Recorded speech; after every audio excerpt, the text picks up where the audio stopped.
Hi, and good morning. I'm the Reverend Dr. Laura Kim Joyner, and welcome to our twice a week we try to do sunrise birding for life mindfulness practice. Today's the 20th of January. We just passed Martin Luther King Day here in the United States yesterday, and it is the fifth week of winter. Sunrise here today is at 7:27, which means it's finally moved off of the 7:29, 7:30, 7:31, where the sun has just been standing still for almost the last month. That's the solstice, which means sun standing still. So we're going to begin to see the sun here that's in the southeast is going to be shifting more and more east as we come into summer.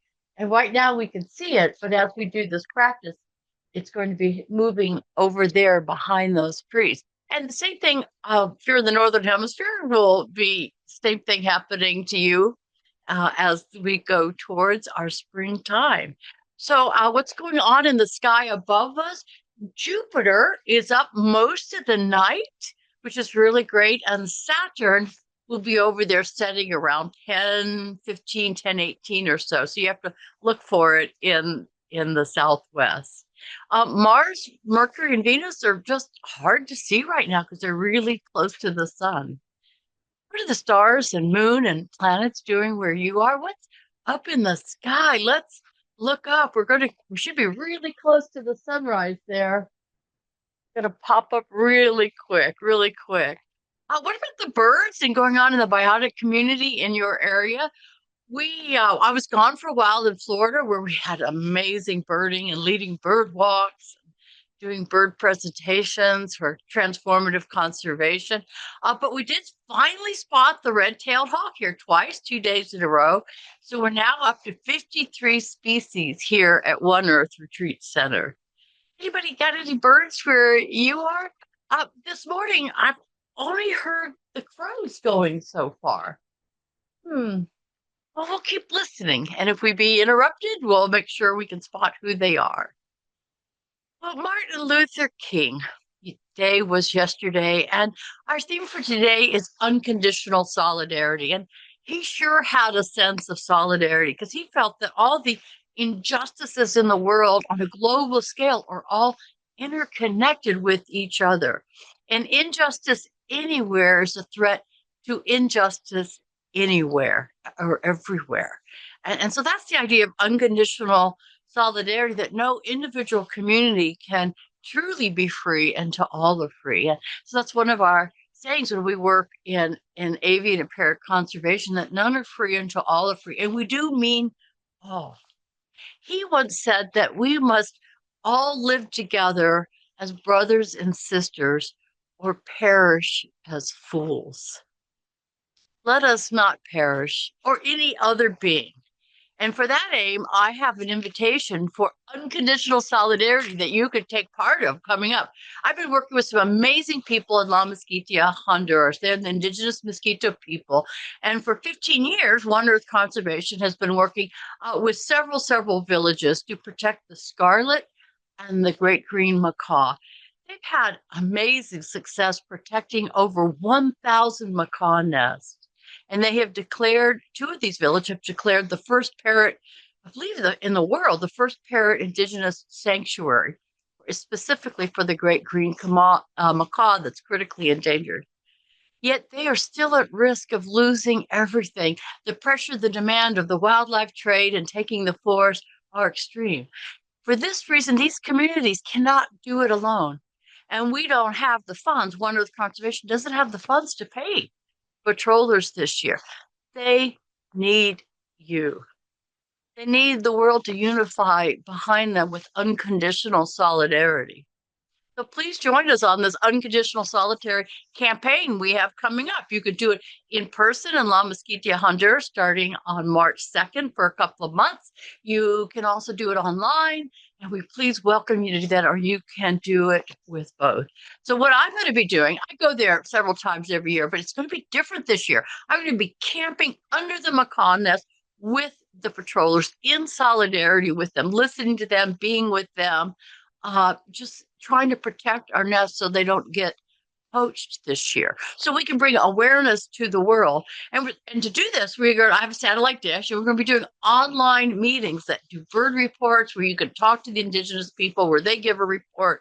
We'll explore the themes of transformational conservation as well as unconditional solidarity. And so we really want you to come be a part of this. And we'll have a lot of things on the internet. Consider taking risk as these people have, because everything is at risk. And perhaps, like me and others, you will be transformed as we share this work together. So I will be having websites and links that you can do to sign an interest form, which says, yes, I want to help now, or yes, I want to get schedules of what all the online activities are, or even if you want to come in person. Thank you so much for your interest. So that's our invitation today for unconditional solidarity. That's our theme. And we usually talk during these Sunrise Birding for Life mindfulness practice events is, what is the science? What is the psychology behind all of this? But, right now, I just want to take a breath and take a look at that sun. I just want to slow down. The sun, she rises over all creation, beings large and small. So the sun is one way of solidarity. It brings forth life for this planet, all of us, all beings.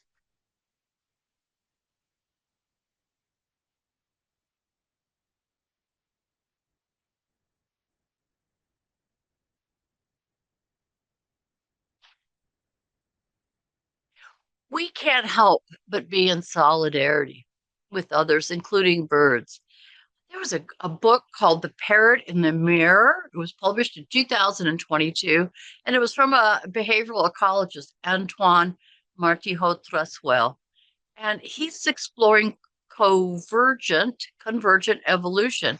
And it's a process where two species develop similar traits, but on different pathways. They don't descend from one another.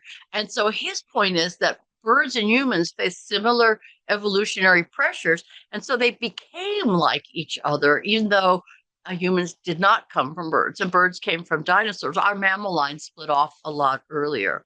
So some of the traits that we share with birds, especially with parrots, with parrots, is longevity. We both live really long time, and we have similar genes. They're different, but similar genes and enzymes that make that happen. And also, our intelligence is really high. That helps us gather information and spread it. And the intelligence helps us live a long time because we have information where all the food is and how to be a parrot in the world. And again, similar genes that code for that as well. Social monogamy, we tend to pair up socially, if not always. There are extra pair matings throughout the bird kingdom and also in parrots and in us, but it's usually two parents generally raising the young. So we raise young very similar, but a lot of parrots, or a number of parrots, do communal breeding, reproduction. And social learning. We have complex interactions. We are both auditory learners, which means we learn our whole life, new sounds and to repeat them. And parrots also do that. He says humans are more bird-like than they are like mammals. And our evolutionary history has pushed us to be the same. That's unconditional solidarity. The sun, the world, the earth, the oceans, the meteors, the floods, everything made us very similar, and earth formed us. We evolved to be like birds. We evolved to be like birds, and because of that, this is what made us human. We are unconditionally in solidarity with them. Well, how do we practice that? How do we do that? Well, come on to La Mesquita, Honduras. That's to be one way we practice it, or come online. How can we intentionally? We know that we are in unconditional solidarity, and we can be aware of that, but we're always tending to forget, right? So what can we do to remind ourselves? What kind of practices can we do to know and to embody action that reflects unconditional solidarity? Well, what do you do? What do you suggest we do? And this is all, we're all in this together, no experts here. What does that look like? I heard someone say that yesterday. It was so great that it's relational. It's mutuality. We do it together in relationship. That's how we do it. So one way to be in relationship, many, many different ways, is just to open up the space to be with the other. Maybe stilling your thoughts, breathing deep, and even right now, picture another species. Perhaps let's pick. I might pick the scarlet macaw, or maybe one of those American crows flying around out there, and picture them, and then move like them. Our body knows things. Our subconscious knows things. And then after you move like them, consider their motivations, their needs, and their feelings. And what comes up for you? I'm a crow. Let's be a crow. They actually flap a little faster. And I'm coming over here. I'm coming over here. I'm sitting on top of a tree and I'm calling. And crows also have particular sounds that may have particular meanings, and they put them in order too to make different meanings like parrots do. So yeah, whatever you imagine, what comes up for you? You just guess what is going on for others. We don't know what's going on in our own minds. We are just a swirl of interactions of all the different neurons and senses in our body. So we just have to guess what we're thinking and what others are thinking. But if we can grow the neural connections where we know that we make presents for others and see how we're connected, it makes more porous the line that separates one being from another, that makes the self separate as if not belonging and welcomed on this planet. So we want to erase that line between ourselves and others. And so when we consider and move and are the bird, because we are the bird, and when we intentionally do that, we can grow our ability to embody solidarity. You and others are bonded in breathing in or taking in the molecules of this planet, giving them back. We're bonded in evolution of the sun on this planet in life and death. So make a list of how you are connected to other beings. The bird perhaps you chose. So I was the crow. How am I connected? Well, we both are in this area in Winsboro. We hear and see Interstate 77. Sometimes we can hear it from here. We feel the cold.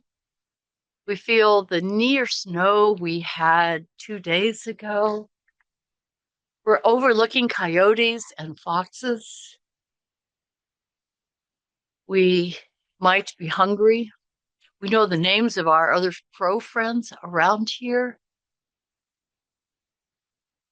We're a little fearful of predators around. We're protective of our families. Be with this. Breathe in connection and beauty, and breathe out peace. And as you imagine yourself being another being, do you have any request of yourself? Maybe not. But one thing that comes up for me, I don't really know the crows in this area. Um, there's a number of groups here. Are they different flocks? Are they one family? Are they related? So I have a sense that I want to get to know them better, which is going to take some time and some observation. So I want to be open to the idea of getting to know them better. So what are the questions for the week? Your journal questions and questions to ask other people. How can the similarity between you and birds inform your life and inform the world? What does unconditional solidarity look like in thought, word, and action? And the question for today, will you join us in March and April for our Unconditional Solidarity campaign? Let us close with these words from Martin Luther King. It's sort of paraphrased, but the general idea of what he says. Only in the darkness can you see the stars. And I add, and remember, dear one, the stars are always shining.